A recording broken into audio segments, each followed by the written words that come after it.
Assalamualaikum, balik lagi di channel jam 12. Kali ini aku mau nerusin alur cerita dari Rise from the Rubble yang part 24. Buat kalian yang belum nonton video sebelumnya, aku saranin nonton dulu. Oke, langsung saja masuk ke ceritanya. Mufan berhasil kabur dari lokasi di mana kelompok Zovan terkurung kabut tebal. Ketiganya bertanya kenapa kabut ini sangat tebal, dan mengira pertarungan barusan membuat monster di sini menyadari keberadaan mereka, dan ketiganya merasakan perasaan ditindas. Ini kemungkinan dari monster rank A. Zovan tahu kalau kabut ini seperti memanggil mereka. Woli bilang keduanya tidak harus menyelamatkan Woli dan Fu Hong. Karena hal ini, Zovan dan Nanjian ikut terperangkap di sini. Fu Hong juga mengatakan kalau keempatnya mati di sini, itu sama saja membuat rencana Mufan berhasil dan membiarkannya menjadi tempat pertama. Woli tampak batuk-batuk, keadaannya sudah sangat melemah. Nanjian membawa kompas, tapi itu tidak berfungsi dan mereka sudah terperangkap di sini. Zovan memberikan botol kecil ke Nanjian. Katanya, Nanjian harus di sini membantu Woli dan Fu Hong untuk bisa sembuh dan menghilangkan racun di tubuhnya. Sementara Zovan akan pergi untuk mencari jalan keluar. Jian menasehatinya kalau tempat ini sangatlah berbahaya, apalagi Zovan akan pergi sendirian. Zovan percaya diri dan bilang tunggu saja di sini dan aku akan kembali secepatnya. Setelah mengatakan itu, Zovan langsung pergi dari tempat itu. Zovan tahu kenapa kabut tebal ini tiba-tiba saja muncul. Itu berubah karena ada sesuatu yang menargetkan Huidan. Jadi dia harus pergi dari tempat Nanjian berada untuk menghindari mereka dari bahaya lainnya. Keterampilan menindas dari monster ini sangatlah kuat dan mungkin dari monster rank S. Yongling yang terus mengikutinya datang dan mengatakan kalau mereka sudah tidak kuat lagi menahan aura menindas untuk lebih lama lagi dan akan menunggu Zovan di luar saja. Zovan hanya kesal karenanya dia lupa kalau yang mengikutinya bukanlah Raja Tawon tapi Yongling yang masih monster rank B. Tentu saja mereka tidak akan kuat oleh aura menindas monster rank S. Zovan sudah sampai di suatu tempat yang tampak ada sebuah pintu yang dikelilingi aura ungu pekat. Dari pintu itu ada 4 cahaya mata yang mengatakan kalau Zovan mau keluar hidup-hidup dari sini, dia harus membawa Huidan juga dan menyelesaikan tantangan di sini. Kalau Zovan menolak, keduanya akan mati. Itu bayangan kera mata 4. Zovan sudah maju dan bilang kalau dia master dari Huidan, jadi dia yang akan melakukan tes itu. Kera mata 4 langsung mengatakan kalau Zovan harus mati dulu kalau begitu. Saat itu Huidan turun, dia melangkah mendekat. Zovan mencoba menghentikannya karena takutnya Huidan tidak akan bisa. Saat itu Huidan menggunakan kekuatannya. Muncul pancaran energi dari tanduk kecilnya, dan dari tanduknya itu meluncur satu tombak yang langsung menghantam tubuh kera mata 4. Mengetahui kalau tubuh itu hancur seperti hilang tanpa bekas, Zovan yakin kalau barusan itu hanyalah ilusi. Zovan melihat sesuatu yang berkumpul di depannya dan mengira itu juga ilusi. Tapi bayangan itu mulai membentuk setengah tubuh kera mata 4 dan mengatakan kalau ini bukanlah ilusi.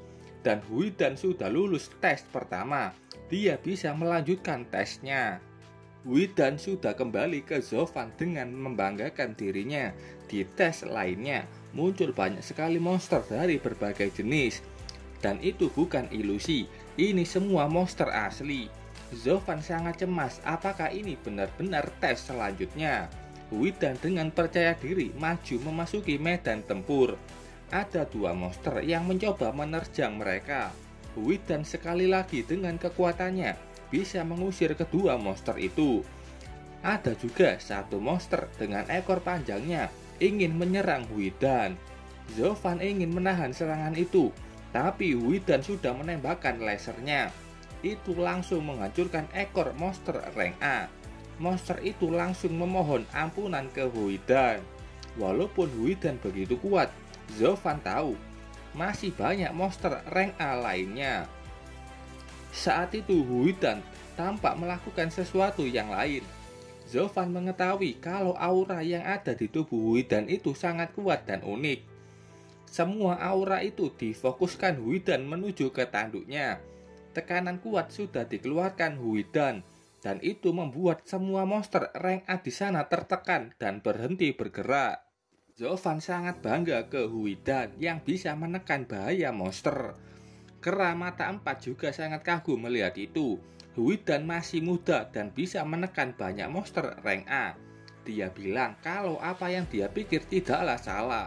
Kera mata 4 bilang kalau Huidan bisa melepas auranya karena Huidan sudah lulus tantangan kedua. Setelah lolos dari tekanan aura Huidan, monster yang tadinya punya wujud menyeramkan berubah menjadi wujud monster lucu. Zofan bahkan bilang kalau wujud mereka berbeda dengan monster yang ada di luar. Luar ini maksudnya mungkin di bumi atau di luar wilayah ilusi monster. Zofan melihat kalau kabut itu sudah menghilang dan memperlihatkan satu jalan. Di atas jalan itu, dia melihat ada monster kera mata 4 yang sudah menunggu. Monster kera mata 4, dia punya tubuh yang sangat besar, punya mata 4 dan juga 4 tangan. Tubuhnya banyak sekali luka bekas pertarungan. Zofan yang melihat itu mengira-ngira rank apa monster ini. Sampai akhirnya dia tahu kalau yang di hadapannya ini hanyalah ilusi. Hembusan nafas dari kera itu bisa membuat satu ilusi. Zofan yang melihat ilusi itu menyangka kalau ini nyata. Zofan mengaktifkan skill deteksi dan ilusi itu langsung hilang. Di hadapan mereka hanyalah ada jurang. Kalau saja Zofan tidak punya sistem, sudah pasti dia akan jatuh ke bawah. Huidan menunjuk satu arah. Itu di mana kera mata 4 asli sudah menunggu.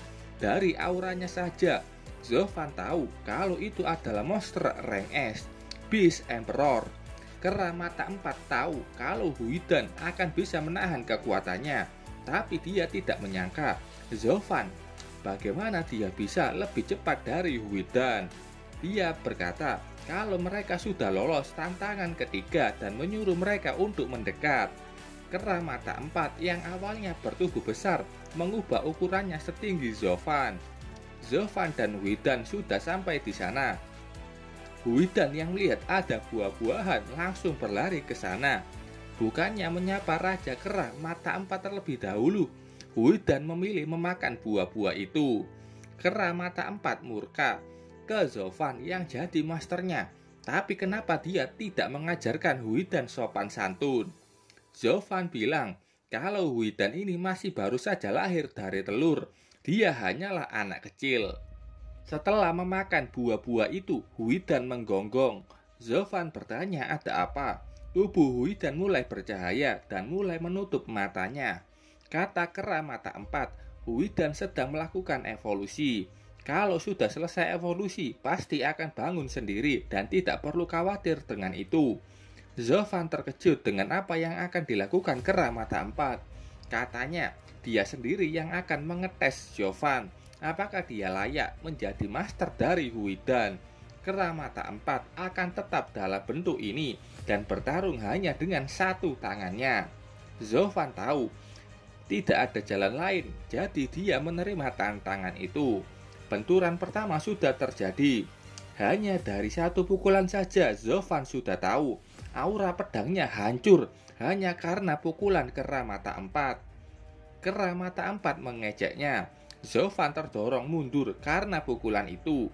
Kera mata 4 bilang, tunjukkan semua kemampuan terbaikmu. Zofan menurutinya dan akan menggunakan seluruh kekuatannya. Zofan punya 78 poin dan akan memasukkan semua itu ke agility-nya. Saat ini angkanya 790 poin. Zofan sudah mulai maju menggunakan teknik pedangnya. Kera mata 4 bingung kenapa kecepatan Zofan tiba-tiba saja meningkat. Melihat Zofan yang sudah maju, kera mata 4 menyerang dengan cakarnya.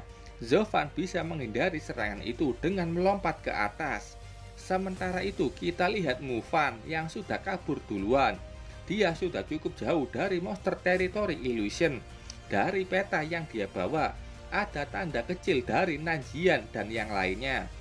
Pasti mereka tidak bisa keluar dari situ. Karena di peta ini hanya ada 3 titik. Mufan senang mengetahui kalau Zovan pasti sudah mati dan rencananya sudah sukses. Dia tertawa senang dengan ini. Seluruh mercenary asosiasi akan menjadi milik mereka. Padahal dari tadi dia diawasi Zhongling, milik Raja Tawon. Di luar wilayah monster, mereka sangat panik saat tahu aliran di sana sudah berganti. Dan Huoli, Fu Hong, begitu juga dengan Nanjian mulai terperangkap di sana.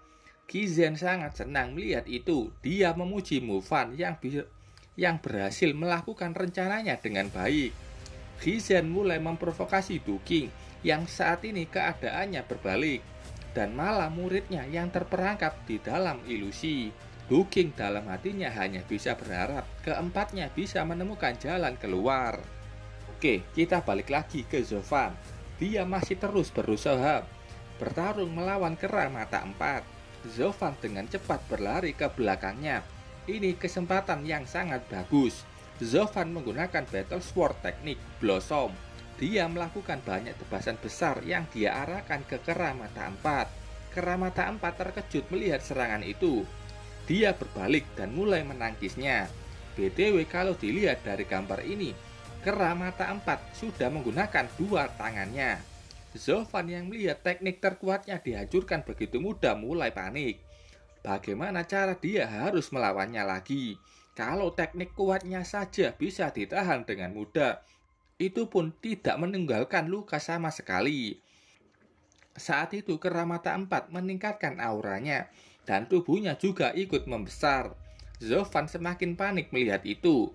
Yang kecil aja sudah kalah, apalagi sudah berbadan besar seperti itu. Tapi berbeda dari bayangannya, kera mata 4 malah menguap. Dia kembali mengecilkan badannya dan bilang kalau Zovan sudah menang tantangan ini. Zovan kaget mendengar itu. Kera mata 4 mengatakan kalau awalnya dia berjanji akan melawan Zovan hanya dengan menggunakan 1 tangan. Tapi barusan saja dia menggunakan 2 tangannya untuk menangkis serangan Zovan. Jadi Zovan sudah lulus tantangannya. Dengar itu Zovan mengira Beast King akan membunuhnya saat ada kesempatan. Dia tidak menyangka kalau kera mata 4 akan menepati janjinya. Kera mata 4 bertanya siapa nama Zovan. Sambil gemetar Zovan mengenalkan dirinya. Kata kera mata 4, ini sudah lama ada manusia yang bisa menang melawannya. Zovan bertanya, kalau dia yang jadi kedua, siapa yang pertama mengalahkan kera mata 4? Katanya, itu adalah ketua Mercenary Association. Alasan mengapa wilayah monster ini didirikan, karena perjanjian yang kera mata 4 buat saat pertarungan itu. Pertarungan mereka hanya dilihatin singkat. Kata kera mata 4, tahun di mana ketua mercenary menang, dia meminta kera mata 4 untuk membuka wilayah monster dan juga menyediakan tantangan bagi Mercenary Association yang bisa digunakan latihan. Kera mata 4 bilang kalau Zovan juga menang, jadi dia bisa meminta sesuatu kepadanya. Itu mulai dari artefak surgawi, monster core rank S, atau meminta kekuatan yang hebat lainnya. Tapi kalau memilih itu, Zovan harus meninggalkan Huidan di sini dan menyerahkan gelar master dari Huidan. Zovan langsung bertanya, kalau dia memilih hadiah ini, apakah dia harus meninggalkan Huidan? Itu benar. Zovan tahu betapa kuatnya kera mata 4 dan setiap apa yang diminta Zovan, dia akan memberikan waktu Zovan untuk berpikir. Ini adalah ujian lain dari kera mata 4. Dia tahu manusia dari aslinya adalah serakah dan yakin Zovan akan memilih hadiah yang dia sediakan. Kalau itu benar, Zovan akan menyia-nyiakan potensi dari Huidan. Zovan menghela nafas. Zovan sudah memutuskan dia menolak hadiah yang menggiurkan dari mata kera mata empat. Dia menjelaskan kalau Huidan sudah menjadi bagian keluarganya dan tidak akan mengorbankan keluarganya sendiri untuk mencapai tujuannya. Kera mata empat tersenyum senang. Zovan lolos ujian lainnya dengan sangat baik. Bahkan kera mata empat memujinya lebih baik dari ketua Mercenary Association. Dan hanya Zovan yang layak menjadi Master Huidan. Kera mata empat mengajaknya masuk ke dalam. Dia akan menunjukkan hadiah sebenarnya dari ujian ini. Zovan mengikuti Raja Kera mata empat dan sampai di tempat yang sangat berbeda dari luar. Itu adalah tempat yang penuh dengan lava dan di depannya ada pintu yang sangat besar. Tempat apa ini sebenarnya? Setelah pintu itu terbuka, banyak pusaran api yang muncul. Pedang retributionnya ikut beresonansi. Zovan bingung, ini kenapa? Ini bukan pedangnya yang beresonansi, tapi inti monster yang dia gunakan, kata kera mata empat. Baru Zovan yang masuk ke tempat ini. Ini adalah tempat yang sangat rahasia. Bahkan ketua mercenary saja tidak mengetahui adanya tempat ini. Ini adalah sarang senjata monster cair alami. Zovan bertanya, apa itu? Molten Monster Weapon Den. Tempat ini adalah tempat di mana mereka bisa membuat senjata mistik dan menyaring monster core. Hanya dengan menyempurnakan senjata di sini, senjata itu akan sepenuhnya membuka kekuatan aslinya. Zovan kaget mendengar itu, karena dari pengetahuannya, metode penempaan senjata Starfall itu diciptakan manusia. Terus kenapa ada tempat Molten Den seperti ini di wilayah monster?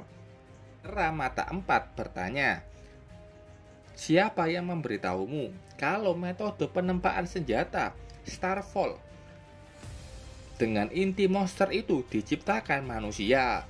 Dari perkataan ini, pasti ada monster atau makhluk lain yang mengajarkan atau metode penempaan itu dicuri atau ditiru manusia. Kera mata empat tidak menjelaskan lebih lanjut karena melihat bagaimana lemahnya Zovan saat ini. Dia tidak perlu tahu mengenai itu. Tidak usah banyak tanya, apa kau masih menerima hadiahmu atau tidak? Tentu saja Zovan menginginkannya. Kera mata empat menyuruh Zovan meletakkan senjatanya ke situ, di mana di depan mereka ada tempat berbentuk bulat yang dikelilingi api yang sangat besar.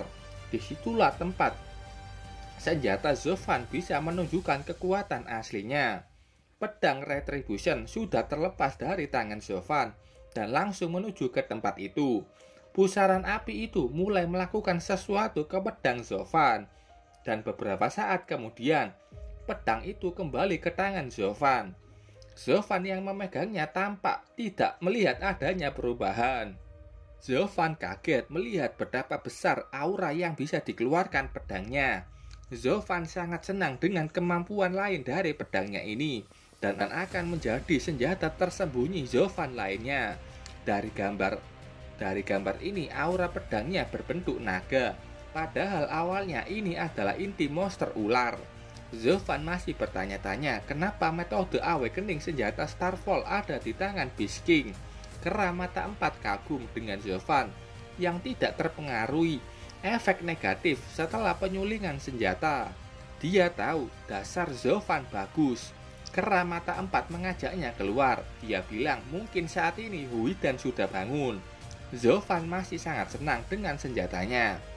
Dalam perjalanan keluar, Zovan terus bertanya ke kera mata empat, kenapa ada tempat seperti ini di wilayah monster dan metode penempaan senjata Starfall itu sebenarnya dari mana? Katanya Zovan tidak perlu tahu sekarang. Saat Zovan sudah di tingkat Wargod, Zovan pasti ada kesempatan mengetahui beberapa rahasia dan juga mengetahui sumber dari malam bintang jatuh. Mendengar itu Zovan sangat terkejut. Tapi dia hanya bisa pasrah keluar dari tempat itu. Huidan tampaknya sudah bangun dan langsung melompat ke pelukan Zovan. Dari tampilan tidak ada yang banyak berubah. tapi tanduknya tampak lebih besar dan tubuhnya juga lebih besar. Kera mata 4 bilang, kau akan tahu kemampuan apa yang dimiliki Huidan setelah evolusi. Dan sekarang sudah waktunya Zovan meninggalkan Monster Territory Illusion. Kalau mereka menunggu lama lagi, tantangan wilayah monster akan berakhir dan wilayah monster akan segera ditutup. Zovan bilang akan segera pergi dan tidak akan membiarkan rencana Mufan berhasil. Kera mata 4 menasihatinya. Menjadi Master Huidan tidak akan mudah. Kau akan bertemu musuh kuat di masa depan. Jadi cepatlah bertambah kuat. Entah itu Zovan atau Huidan, hanya menjadi kuat. Keduanya bisa berhadapan dengan bahaya sangat besar ke depannya. Mendengar nasihat itu, Zovan semakin bersemangat untuk menjadi lebih kuat dan akan lebih siap menghadapi musuh kuat ke depannya. Setelah melihat Zovan yang sudah pergi dari tempatnya, Kera mata 4 tidak menyangka telur Raja Monster dari dulu itu akan bertahan sampai sekarang. Sampai-sampai berhasil menetaskan anak anjing kecil itu. Dan fakta kalau menganggap manusia sebagai masternya itu sangatlah mengejutkan. Mungkin saja karena Zovan dan Huidan, masa depan planet ini akan berubah. Begitu besar apa yang dipikirkan Raja Kera mata 4 ke Huidan dan Zovan. Oke, sudah cukup ke Zovan. Kita pindah lagi. Bagaimana kondisi Mufan? Dia saat ini berada di suatu tempat yang ada pintu besar di depannya. Dia melihat papan peringkat yang membuatnya kesal. Nama keempatnya masih ada di situ, yang artinya keempat orang itu berhasil selamat dari Monster Territory Illusion. Mufan masih percaya diri bisa menjadi tempat pertama di wilayah monster tahun ini. Di luar wilayah monster, Kizen sangat senang melihat kondisi saat ini dan mengatakan apa sebaiknya menghentikan trial wilayah monster sekarang juga. Duking yang mendengar itu langsung konfrontasi ke Kizen. Katanya mereka tidak ada alasan jelas untuk menghentikan trial wilayah monster dan bertanya apakah dia mau merusak aturan dari Mercenary Association. Kizen malah mengejeknya yang masih saja punya sifat keras kepala dan dia yakin tidak akan ada yang berubah dari hasil trial tahun ini. Saat itu ada yang berteriak membuat semua perhatian orang kembali ke layar besar melihat apa yang terjadi di wilayah monster. Layar besar itu memperlihatkan keadaan Nanjian, Huoli, dan Fuhong. Ketiganya tampak sudah bugar lagi dan menuju ke suatu tempat. Melihat itu Kizen terkejut bukan main. Kenapa ketiga orang itu masih hidup? Ketiganya pun juga sudah sembuh. Ketiganya sudah sampai di lokasi tujuan. Itu di mana Mufan berada saat ini. Mereka langsung melompat turun untuk menghabisi Mufan. Mufan yang sudah lama tidak diperlihatkan wajahnya, akhirnya diperlihatkan wajah biasanya. Mufan hanya bisa terkejut. Kenapa mereka bisa selamat dan sudah menemukan tempatnya di sini? Oke, itu saja cerita kali ini. Terima kasih buat kalian yang sudah menonton videonya sampai selesai. Salam jam 12. Bye-bye.